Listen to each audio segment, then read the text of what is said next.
سيدي سيدتي، قبل كل شيء أريد أن أشكر الحزب الديمقراطي التقدم، لأن هذا الحزب استدعاني لحضور هذه الندوة وأعطاني فرصة التحدث إليكم، وهو يعلم هذا الحزب أنني لا أنتمي إلى أي حزب من الأحزاب، ولا أساند أي حزب من الأحزاب، ولا أدري إلى حد اليوم إلى أي حزب من الأحزاب سوف أدلب صوتي. إذن هذا مكنني من التحدث إليكم بكامل الحرية، وأنتم كما تعلمون ديني الحرية. الآن بسم الله الرحمن الرحيم، والصلاة والسلام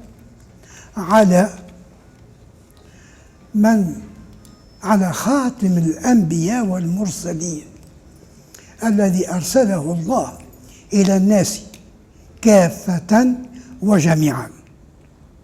أؤكد على كافة وجميعا، وهذا نص قرآني.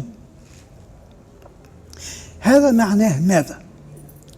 معناه أن الإسلام ليس دين قطر من الأقطار أو نوع من البشر أو دولة من الدول، إنما هو رسالة إلهية وبلاغ موجه إلى الإنسان،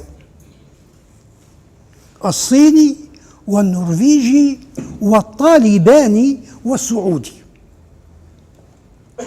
إذن يجب أن نفصل الإسلام لأنه رسالة موجهة إلى الإنسان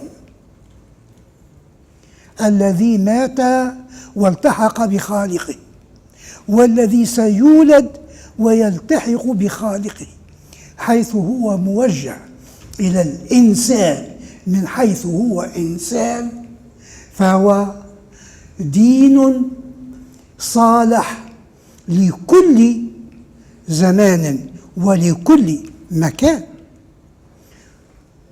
وهذا ما معناه؟